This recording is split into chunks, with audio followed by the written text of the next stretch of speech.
મારું ચુવાડ હા.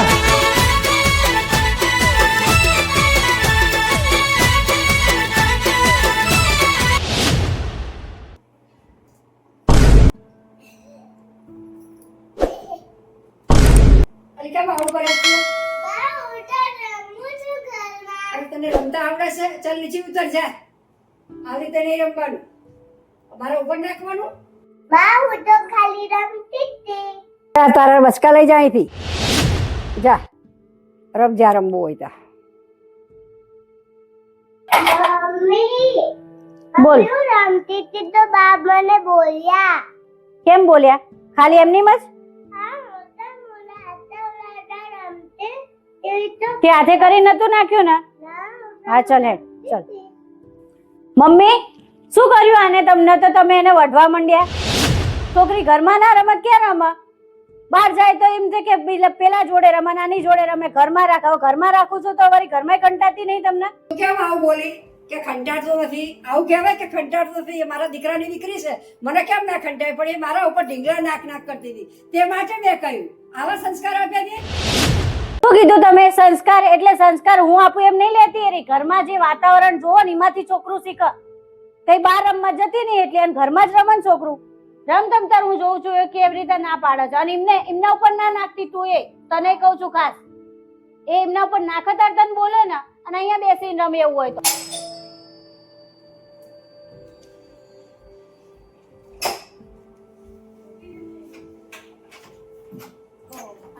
કેમ છો ભાભી? મજામાં? જય શ્રી કૃષ્ણ બા. જય શ્રી કૃષ્ણ. બેસો. કેમ શું ફ્રી કઈ થઈ થયું? જઈશું. દાદા કેમ કશું ના થાય? શું કશું થઈ ગયું અને ફ્રી થઈ ગઈ કે શું? કામ ના ના બસ ખાંડ પતી ગઈ હતી. મેં દુલા ભાભી જોડે ખાંડ લઈ આવું જઈને. હાથે લાવો ખાંડ. તમે બેસો. ચલો હું બી આવું જોડે. ડાયરેક્ટ આવી એટલે કંઈક જાણવા માટે જ આવી લાગે. ખાટના બાને આવી ખરી પણ જાણવા માટે જ આવી લાગે છે કે આમના ઘરમાં શું ચાલે છે. કેમ ઘરમાં કઈ થયું ભાભી? કઈ જ થઈ નહીં ઘરમાં. શું થાય? બાનું મોટું કઈક અલગ અલગ જ એ લાગતું તો હતું. ઘરે ઘરે હોય બધાયનું. અત્યારે કાવ્યા રમતી હતી એટલે થોડું બોલ્યા. હું થોડું શું બોલી બોલ્યા? એટલે શું બોલે એમના એમ કાવ્યા રમતી હશે એટલે ઇંગ્લેન્ડ બાબતે લપતી. શું ઢીંગલા બાબતે શું લપતી? આલી છોકરી રમતી હશે એટલે ઉપર પડી ગયું હશે એટલે ભૂલતી હતી. એમને એમ કે જાણી જોઈને મારી પર નાખી આવા સંસ્કાર આપો ને એવું બધું પૂછતા ના હતા. ના ઢીંગલા બાબતે થોડી ના ઘરમાં ઝઘડવાના હોય કઈ. એ તો ચાલ્યા રાખા તો રોજનું હોય. છોકરા હોય એટલે નાનું મોટું તો થાય. બોલ, સાચી બીજું વાત. શાંતિ? ઘરમાં બધાને આવું નાનું મોટું રહેવાનું. અમારે ઘેર સાસુ આવું જ કરતા હોય રોજ. બીજું કો કેવું ચાલે? બસ, શાંતિ બીજું ને? શાંતિ. અલી શિખરા ચાંદની ઘૂસપૂસ કરી રહી છે. શિખર શું વાત કરે કઈ ખબર પડતી નહીં.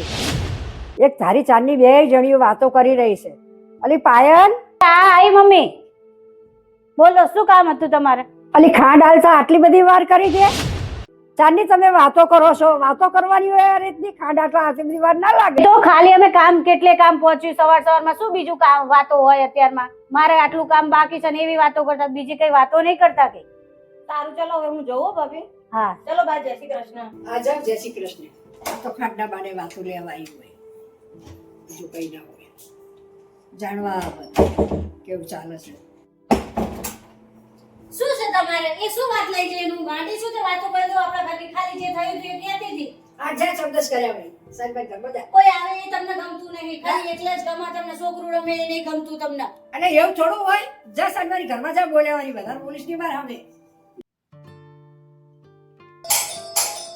એટલે આ જો ઉપરા ઉપરી નીલ મારે શિખર કોણ છે?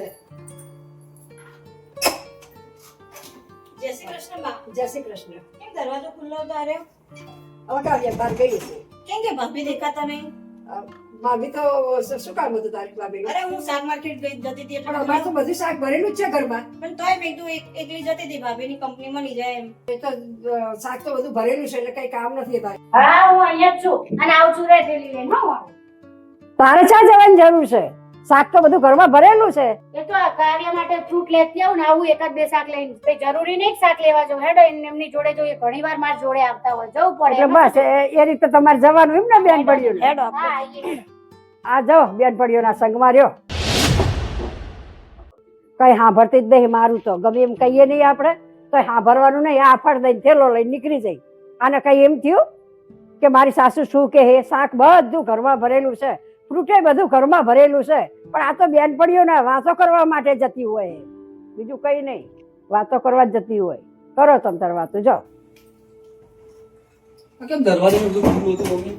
એટલે ભાઈ આ તારી બહુ રહીને આપણે જઈ બેનપણીઓ વારે નકરી કે શાક લેવાનું, શાક તો બધું ઘરમાં ભરી તો જઈ બોલ. તેને તે નાના પાડી જ ના દઈશ. જો અને તે દવા બીજી પીડા તને આટલી ઉધરસ આવે તો હજુ નહીં પીવડાવી. જોયું ને તે મેં કીધું ઘરમાં ફ્રૂટ ભર્યું છે, શાક ભર્યું છે, કઈ લેવા જવાની જરૂર નથી, મારું શા સાંભળે એટલી જઈ ફટ દઈ. તેને દવા બવા કઈ પીવડાવી ના, નહીં? દવા પીવરાઈ નહીં અને ફટ દઈને બેનપણી હારે નીકળી જઈ. એને આટલી ભાન નહીં પડતી હોય? તો એને ના ખબર પડે એવી કે મારી છોડી ઠૂ થઈ રહી છે, લાય હું દવા પીવડાઈને જાઉં, દવા પીવડાવાઈ ના રહી નીકળી જઈ બેનપણીને ભારી સાચી વાત. આવી છે એ બેનપણીઓ એની. હમણાં આવે ને એટલે કહું ને હેડ હવે આવા જ હતા. આવું થોડું હોય ને જોડી આ છોકરા સામે ધ્યાન નહીં રાખીએ તો કેટલી ઉધરસ આવે છે ને. હા, હું દવાની હોય ને પીવડાવી દઉં. હો? આ પીવડાઈ દે ને આવે એટલે થોડું કે કઈ હા, ના ના કરજો. આવું ના હોય. સાચી વાત છે. ઘર સંભાળે બેનપણીઓમાં ના રહેવાનું હોય.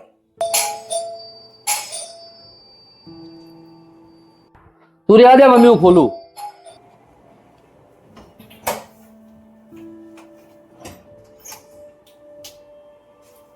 આઈ ગયા તમે ઘરે? તું ક્યાં ગઈ હતી? શાક લેવા. કેમ?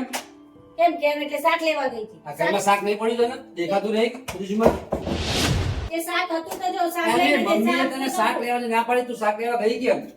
અરે બાજુવાળા જતા હતા એમને મને કીધું માર જોડે એટલે જોડે બાજુવાળા જ્યાં જાય ત્યાં જવાનું એમ તારે? અરે એવું ના હોય રી અરે આપણે એવું જ હોય છે બેટા. અને આ બેનપણીએ કીધું નહીં તરત નીકળી જાય નહીં. તું મમ્મીની વાત માનતી કેમ નહીં એક વાર? શું નહીં માનતી મમ્મીની તો વાત? પછી બધી વાતમાં તું એમનો ક્રોસ કરે. એ તને અરે કહ્યું કાર્ય તું માટે ફ્રૂટ લઈને આવી શું છે તેમાં? ફ્રૂટ નહીં પડ્યું અંદર? તે પતિ કીધું કાલે હતી યાર, હું જોતો તો કાલે પપૈયું ખાતી હતી, બધું પડ્યું અંદર. પપ્પાએ પડ્યું તો એને સફરજન હવારે માંગ્યું હતું ત્યાં નતું. પણ તને એવી ખબર પડી કે એને ઉધરસ કેટલી દવા પીવડાઈને જાઉં. તે સવારે અરે પીવડાવી બસ. પડે ખાઈ નહીં તો ના પીવડાવવાની ને. બાર આમ હોય ને મોટા અવાજે તો વાત નહીં કરવાની. તારા ને મમ્મી આમ ઊંચા અવાજે વાત નહીં કરવાની. મેં તો કેટલી વાર કીધું? થઈ જઈને શાંતિ ઝઘડા કરાઈને ઘરમાં. અરે પણ બે ઝઘડો ના કોઈએ કરે. ઝઘડો તમે આટલા કાન ભર્યા હોય ને તારા જ્યાં દાડા હોય. શું કાન બે જ ભર્યું? કાન હું નથી કહું છું તમને કઈ. બે કોઈ કાન હું ભર્યા શું નથી કરું? મારા તારા છોકરાને. મમ્મી સાથે ઊંચા અવાજ. હું ઘરે ના હોય ને એટલે મમ્મીએ તમને કીધું હશે એટલે તમને મમ્મીના વાતમાં આવી ગયા. વાતમાં શું થઈ આવવાની ગયું? વાત નહીં. પાડોશી સાથે જોડે જવું એ પડે ને વસ્તુ પણ લેવી ઘરમાં પડે. બધી વસ્તુ પડી હોય તારે ક્યાં જવાની જરૂર આ તો હતી વસ્તુ પણ? વગર આવી છું. એ વાત સાચી વાત તારી કેવી પણ આ વસ્તુ તારે ઊંચા અવાજે વાત નહીં તને કઈ કરવાની. બોલો હું ખોટું સાંભળીશ નહીં. અત્યારે તારીને ખોટું જ કહે છે કે વાહે વાહે જતી રહે છે એમ થોડી એ તને કઈ ખોટું કીધું ના, કોઈ ખોટું નહીં કીધું તો તમને. ભાઈ વાત કરો છો તે અમારે એ કહેતા હતા કાવ્ય રમતી હતી ત્યારે કે કાવ્ય વાળી કાવ્યના આવા સંસ્કાર આલે છે. હું સંસ્કાર આલું છું કાવ્યની વાત. તારા મમ્મી સામે બોલવાનું નહીં. વાત એ કે એટલે મને હા પર જવાબ તો આલવાનો જ નહીં આલવાનો. હવે મમ્મી સામે જવાબ નહીં આપવાનો તારે. એવું ના હોય વળી સાચું તો કહેવાનું જોઈએ ને વાત કરે કે જવાબ વાતે નહીં વાતે નહીં, આલવાનો. બસ જવાબ આલે એટલે એનો મતલબ એવો કે હાનું બોલે છે એવું. શું થાય? શું છે આ બધું? શાક લેવા જતી એમાં તો શિખર ગમે તે કીધું હોય ચંદનના. શું થાય? અને મેં એને કઈ એવું કીધું કે જતી હતી શાક લેવા પણ પપ્પા મમ્મીએ ના પાડી કે તાર શાકભાજી લેવા નહીં જવાનું, તો એને શાકભાજી લેવા જઈ જ કેમ? બસ એટલે મેં એને ના શું થઈ પાડી. ગયું? આ શાક લઈને જાય છું ને એમને લઈને આવી છું ખાલી આવી છું. બેયની બેનપણીને કીધું કે શાક અમારે બધું તારે કરવાનું સામે છે. જવાબ નહીં આવવાનો. શાક લેવા નથી આવવાનું. તમારે બોલવાનું તો જ કે હું નહીં. જાઉં છું મારે ફ્રૂટ લેવા જવું છે ને ફ્રૂટે ઘરમાં ભર્યું છે તો એ કે ના મારે જવું છે હું ફ્રૂટ જે મને એ બધું લેતી આવીશ પણ મારે જવું છે હવે એ નીકળી ગઈ તો પછી ભાઈ આવે ભાઈએ મને પૂછ્યું કે ક્યાં ગઈ તો મેં કીધે જઈ ઇન્ડિયન પડી યારે શાક લેવા મેં શું ખોટું કીધું નહીં, આ છોકરીની તબિયત ખરાબ હ, એને ઉધરસ થઈ ગઈ, તાવ આવે, એને દવા પીવડાવવાની હોય, એના બદલે આરે આવી જતી રહે. પપ્પા વસ્તુ યોગ્ય છે? વાતાવરણ શેનાથી બગડ્યું એ પેલા મને વાત કરે. અરે મેં તમને કહ્યું ને શરૂઆત ક્યાંથી થઈ એની મને વાત કરે. એની બેનપણી ફોન પેલા બેલ માર્યો એની બેનપણી આવી ના ના ના હજુ કઈક આગળ વાત. બેનપણી નથી પપ્પા બાજુવાળા હતા સવારમાં એક ખાંડ લેવા ના આવ્યા. ના ના ના હજુ ત્યાંથી કઈક આગળ વાત. ક્યાંથી જતા? વાતાવરણ ક્યાંથી બગડ્યું શરૂઆત ક્યાંથી થઈ ત્યાંથી વાત. હું તમને વાત કરું. મમ્મીએ મને વાત કરી છે. સવારમાં આપણા બાજુવાળા છે એ ખાંડ લેવા આયા અને આ બંને કંઈક મગજમારી ચાલતી હતી કે આ કાવ્યા રમતી હતી ને ત્યાંથી આ બંનેને મગજમારીઓ ચાલતી હતી. કાવ્યા કંઈક અહીંયા રમતી છે ને એ કંઈક ધૂબલું ઉલાડ્યું છે ને બાઈ ને કંઈક બોલ્યા. એમાં પાયલ લાગ્યું છે ખોટું અને એમાં પેલા કંઈક ખાંડ લેવા આવ્યા અને એમને મમ્મીને પાવ એવું થયું કે ખાંડ લઈને કંઈક ભરાયું છે મારા વિશે પાયલના. એટલે જો પાયલ એવું કઈ મમ્મીને છે નહીં, બરાબર? તું ખોટું વિચારીશ નહીં. પણ મેં વિચાર્યું જ નહીં એવું ખોટું. તો પછી તારા ડાયરેક્ટ સામે તાળું પાડવાની જરૂર નહીં મમ્મી ઉપર. મને સમજણ પડી કે તમારા ઝઘડાની શરૂઆત ક્યાંથી થાય છે અને તમારામાં ઝઘડાનું નિરાકરણ તો તમે નહીં લાવી શકો, પણ તમારામાં ગેરસમજ કેટલી ભરેલી છે એ હવે મને ખબર પડી. ઘણી વખત ચંદન એવું હોય છે કે દરેક ઝઘડામાં સમીકરણો બદલાતા હોય છે, બરાબર, અને એમાં મોટા ભાગે ગેરસમજો આપણા મગજમાં ઘર કરી જતી હોય છે અને કોઈ પણ માણસ વિશે તમે એવું અનુમાન કરી બેસતા હોય છે કે મારા વિશે આને આવું વિચાર્યું, મારા વિશે આને આવું કહ્યું. હકીકતમાં એવું હોતું નથી. સામાન્ય એવી વાત, કાવ્યા રમતી હોય અને એનું ઠીંગલી તારા ઉપર પડી અને તું એકદમ ગુસ્સે થઈ અને એને કહી અને પછી તું પાયલ આવે ને પાયલ તને જેમ તેમ બોલે. આ બધી તમારા સાસુ વહુઓની વચ્ચેના એક ખટરાગો છે. આમાંથી એક મોટું પરિણામ ધારણ કરી લે છે અને ના બનવાના બનાવ બની જતા હોય છે. બીજો નંબરની વાત, પડોશી વ્યક્તિ જ્યારે પણ આપણા ઘરમાં આવે ત્યારે આપણી વહુ સાથે શું વાતચીત કરે છે એ ધ્યાન રાખવી તમારી ફરજ છે. પણ દરેક બાબતે પડોશી ખોટી હોય અથવા આપણી બહુ ખોટી હોય એવું બનતું હોતું નથી. છતાંય જો તમને ત્યાં શંકા પડતી હોય તો પડોશી સંગાતના સંબંધો આપણે બંધ કરી દેવાના. અને પાયલ, તને એક વસ્તુ કહી દઉં છું, તારે ગમે ત્યારે તારા મમ્મી સાથે વાત કરવાની હોય ત્યારે કોઈ દિવસ ઊંચા અવાજે વાત નહીં. બસ હું એ જ કહેવા માંગુ. અરે પણ મેં ત્યારે મારી વાત સાંભળી લે, કોઈ દિવસ ઊંચા અવાજે વાત નહીં કરવાની. મોટાનું માન સન્માન જાળવી અને એની સાથે વાત હું એ જ કરવાની. કહેવા માંગુ છું કે મમ્મી ના પાડે કે અહીંયા નહીં જવાનું તો પછી નહીં જવાનું. અને જો શોપિંગ કરવા જવું એ બરાબર છે, તું જતી હોય આવતી હોય, તારે મિત્ર પણ હોય એના સાથે તો જાઓ, પણ તમે બહાર જઈ અને એ બધું વાતાવરણના ગુસ્સા ઘરમાં ઠાલો અથવા ઘરનું વાતાવરણ બગાડો એ યોગ્ય નથી.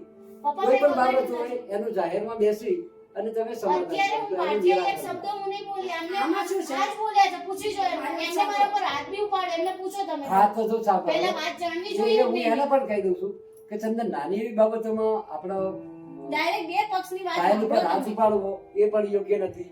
પહેલા એની પણ એ ઘણી વખત એ પણ સાચી હોય, એ ખોટી હોય એવું નહીં માની લેવાનું. એની પણ વાત સાંભળ, તારી મમ્મીની વાત પણ સાંભળ અને બંનેની વાતો સાંભળ્યા પછી તમે નિષ્કર્ષ લાવો કે કોણ સાચું અને કોણ ખોટું. એકાંતમાં કોઈની વાતો નહીં સાંભળવાની. તારી મમ્મીની ગેરહાજરીમાં પાયલ તને કાંઈ કાન ભરાવે તો એ નહીં સાંભળવાનું. પાયલની ગેરહાજરીમાં તારા મમ્મી તને કંઈ કહે તો એ નહીં સાંભળવાનું.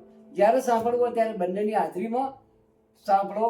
સાચું કોણ ખોટું કોણ એનો ખુલાસો તમે તટસ્થ ભાવે કરો તો એનું કંઈક નિરાકરણ સારું આવશે અને સમાધાન એનું થશે, બરાબર. આજથી હવે તમને કહી દઉં છું, તારે પણ એવી કોઈ શંકા કુશંકાઓ કરવાની જરૂર નથી અને નાની એવી બાબતોમાં મોટું સ્વરૂપ ધારણ કરવાની જરૂર નથી. પાયલ, તને પણ કહી દઉં છું કે નાની નાની બાબતમાં તારી મમ્મી સાથે વાતચીત કરી હોય તો માન સન્માન જાળવીને વાત કરવાની. અને ચંદન, તને પણ કહું છું કે નાની વાતોમાં પાયલ ઉપર હાથ ઉપાડવા, એના ઉપર અપમાન કરવું, એનું માન સન્માન કરે એ રીતે બોલવું એ પણ યોગ્ય નથી. તને પણ આ ઠપકો આપું છું, તને પણ કહું છું અને તને પણ કહું છું. અને કંઈ પણ હોય તમારા ઘરમાં આવી કોઈ વાતો હોય તો હું જ્યાં સુધી ઘરમાં ના આવું ત્યાં સુધી કોઈ નિર્ણય ઉપર ના આવશો. દરેક વાતો મને જણાવો અને તમારી દરેક સમસ્યાઓનું સમાધાન હું આ રીતે કરીશ અને તો જ આપણા ઘરમાં એક સૂત્રતા જળવાશે. આપણે સંપીને રહીશું, આપણે સંપીને રહીશું તો પડોશી પણ આપણું જીવન શીખશે. માટે જીવન એવું જીવો કે તમારું ઉદાહરણ કોક લે. સોરી હો, ભૂલ થઈ ગઈ મારી કે મેં તારા ઉપર હાથ ઉપાડ્યો. અને પપ્પા, હવે હું આજ પછી આજે ઉપર આવી તો હાથ અને તું પણ કહી દે. હા, મારે એવું કઈ મનમાં છે જ નહીં કે મમ્મીની પાછળ હું આ બોલું કે એની. અને હું એટલી ગાડી તો નહીં કે કોકની વાતોમાં ઘરમાં વાતાવરણ બગાડીશ એવું એટલી તો ગાડી નહીં ને હું પપ્પા.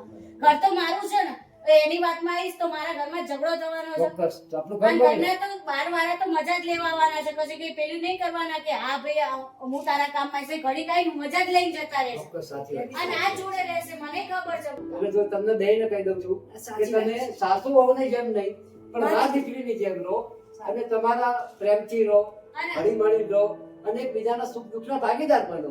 બસ એ જ તમારું જીવન છે, બરાબર. તને પણ કહું છું, તને પણ કહું છું. આ મારી સમજણ એ ગેરસમજ થઈ ગઈ. શું લઈ જાય શાકભાજી? રીંગણ, બટેકા અને તો પછી સફરજન રીંગણ બટેકાનું મસ્ત શાક બનાવો. આ મારું ચુવાણ